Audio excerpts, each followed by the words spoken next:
Well done, you've arrived, fantastic. It's the final part of the reading and use of English paper, and congratulations on all the hard work you've done so far.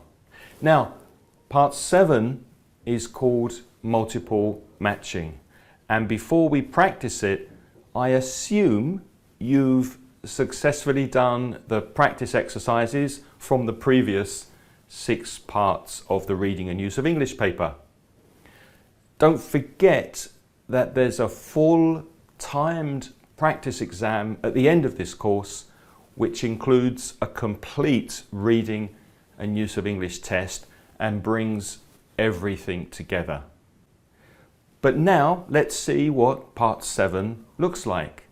Don't forget to have your notebook ready with a pen, or open a text document on your computer so that you can make notes of any new words or useful tips during this lesson.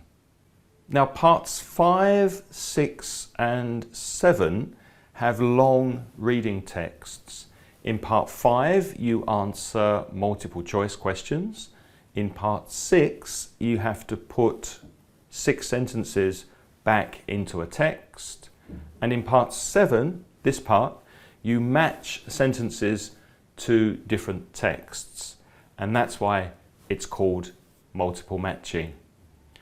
To see an example of part 7, this task, pause the video and have a look at the support material so that you get an idea of the format of part 7. And yes, you guessed it, that's going to be your homework for today.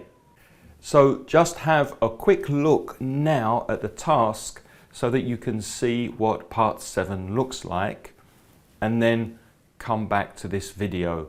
You need to open the PDF part 7 multiple matching practice.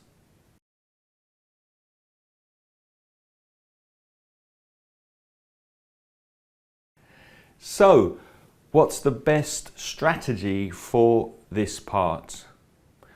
I suggest that you read the instructions and the questions carefully first before you look at the text. In this reading task, you're looking for specific information. Much of the text is irrelevant. A lot of the text is not useful to you. You need to read the text quickly until you find the answers to the questions. This technique is called scanning, and it's similar to when you read a Wikipedia article very quickly to find only one specific piece of information. Imagine you're a Star Trek fan and you want to know, for example, the years that the Star Trek series The Next Generation was created. Have you seen the Wikipedia page for Star Trek? It's long, oh my God, it's so long, so much text. You don't want to read all of it. You don't need to read all of it. So what do? You scan really quickly to find the answer you want. Here we are, The Next Generation, 1987 to 1994. So you need to use this technique of scanning very quickly for specific information to answer the questions in part 7. Don't spend too much time looking for one answer. In part 7, you only get 1 mark per question. Do the easy questions first. You can answer the more difficult questions at the end if you have time. And if you don't have time, you'll need to guess an answer quickly. It's easier to guess if you have fewer choices. So using elimination by answering the easy questions first gives you a better chance of getting marks. Most importantly, do not leave any blank spaces on your answer sheet. Write an answer for every question. In part 7, there are usually 4 separate texts that you read. There may be 5, but there are usually 4. And there are 10 separate sentences that you have to match to one of these 4 texts. Now, to practice, let's focus on only 2 texts and 4 questions so that you can see how you can match the question sentences to the texts. These 2 example texts are about people who have worked as volunteers overseas. Pause the video and read the 2 texts.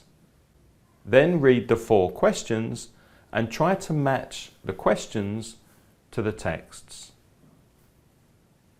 Don't expect to see the same vocabulary in the sentences as in the text. That will be too easy. Try to find different words that mean the same thing or a similar idea. And try to identify which part of the text made you match it to the sentence. Now pause the video and do the task.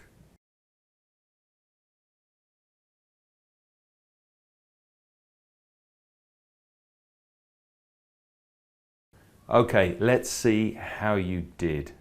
The first sentence, question 43, says, which person was warned of a possible danger?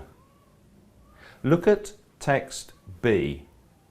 Karen says, the male silverbacks can break your arm or even kill you if they feel threatened. They're incredibly strong, so be careful, Sammy advised. Now, this is obviously a warning because of how powerful and strong the male gorillas are. In the second sentence, question 48, you're asked which person was shown sympathy by someone she was working with. In text A, Jenny says, my supervisor, Hadar, inspected my scratched hands and asked gently if I needed gloves. Asking if she needed gloves is obviously showing sympathy about Jenny's scratched hands. So we can match A, Jenny, to question 48. Question 51 says, which person describes difficulties caused by the environment she was in? Well, in text A, Jenny talks about the severe dry heat of the Jordan Valley meant that we started work at 4 a.m. when it was cooler and stopped at midday. We then had lunch and went to hide in our air-conditioned rooms until it cooled off again at sunset. It was far too hot to work in the afternoon. Another match, right? Because Jenny is talking about the difficulties of the environment at the Dead Sea.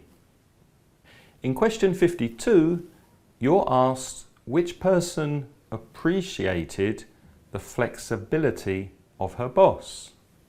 If you look at the middle of text B, Karen says, some rangers are strict and lay down specific rules on the amount of work expected each day. But luckily, mine, Sammy, was more easygoing and let me work at my own pace to get the work done. An easygoing person tends to be flexible. Karen's boss also let her work at her own pace, which means work at her own speed, at a speed she's comfortable with. So we can match question 52 with text B.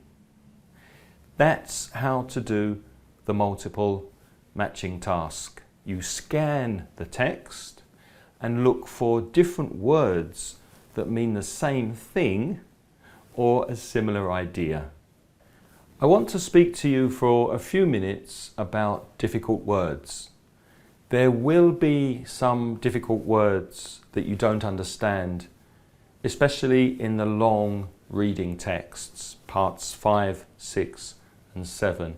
This is on purpose. They put in some more difficult vocabulary that's a little above your level.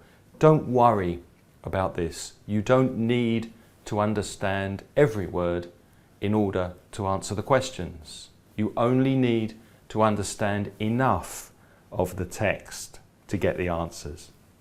But what can you do if you're reading and you see a word and you don't understand what it means? If this happens, you should try to guess the meaning from the context, from the words around the difficult word. And here's how you can do that. Look at this sentence I've taken from a past exam reading paper.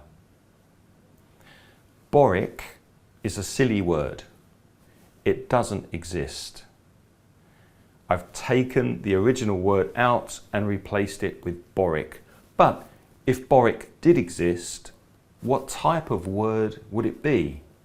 What kind of word is it?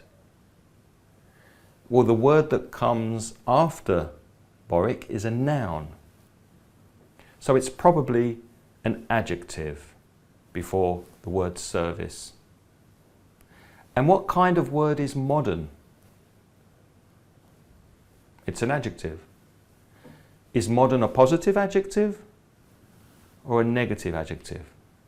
Well, modern is usually positive, and in the same sentence it says that it's essential in a good restaurant. So it's probably a positive adjective. Do you have any ideas of what boric could be? If modern has a positive meaning and boric is a positive adjective too, what positive adjectives can you think of? There's good, great, wonderful, fantastic, effective, maybe? It's actually efficient.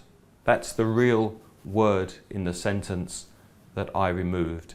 We are talking about modern, efficient service, which is essential in a good restaurant. Here's another sentence from a past exam. Some of the plants splunk themselves all over the garden. Find the silly word. Which word in this sentence is a nonsense word? You may have guessed that it's the word splonk, but what kind of word is it? Is it a noun? Is it an adjective? Is it a verb? Is it an adverb? It's a verb. Now guess what you think the word could be. Maybe you're thinking of the verb to plant. The plants plant themselves all over the garden. Or maybe the verb to grow, because plants grow, don't they? But we wouldn't say they grow themselves. Or perhaps the verb to spread. The plants spread themselves all over the garden. That makes sense. Actually, the missing word is seed, S-E-E-D. Seed is often used as a noun. You put seeds in the ground and they grow. Well, to seed is a verb. The point is, it doesn't matter if you guessed the missing word correctly or not. The important thing is to have an idea of the meaning of the word that you don't understand, so that when you read a text and you see a difficult word, you can guess the meaning, more or less, from the context, from the other words around it. And that means you can continue reading with more understanding. Let's do one more silly word together. Find the silly word, describe what kind of word it is, noun, adjective, verb, adverb, etc. And then guess what you think the word could be. Did you get it? The silly word is flollop. What kind of word is it? Well done if you realised it's an adjective. Flollop. It's describing the statue, and statue is a noun, so it's an adjective. Do you have any idea what the real word is that I removed from the sentence? You might be thinking it could be lovely, a lovely statue. It could be beautiful, a beautiful statue. Perhaps it's amazing, an amazing statue. Could be old, could be new. But wait, it could be a negative adjective. Ugly, for example. An ugly statue. We don't really have enough information in the sentence. We don't have enough context to know if it's a positive or a negative word. But in the text that you'll read in the exam, you will have enough context. You'll have the whole text paragraph to know the meaning. All we know from here is that the statue was expensive. And that's the problem when you look at one sentence in isolation.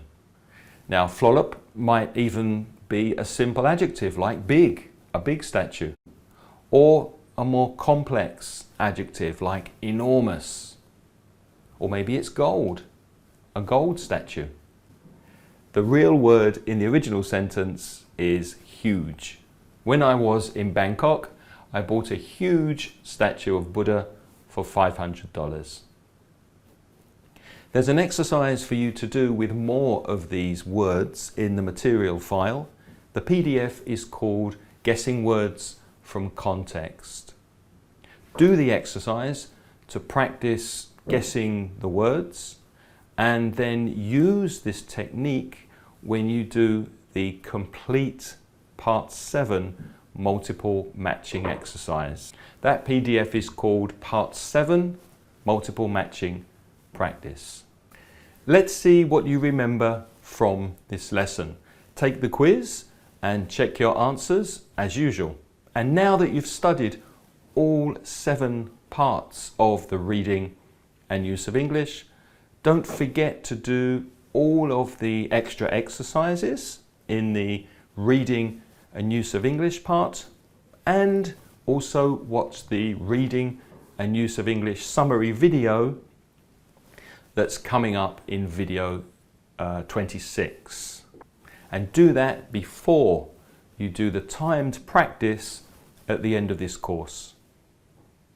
In the next lesson, we'll look at a summary of the speaking part of the exam, and you'll revise all 4 parts of the test. You'll also learn the assessment criteria that the Cambridge examiners use to mark your speaking level, so that you know exactly what the examiner is listening for. Then you'll watch a full speaking test, and you will give students marks based on the official Cambridge criteria. So, all that in the next video. I'll see you soon.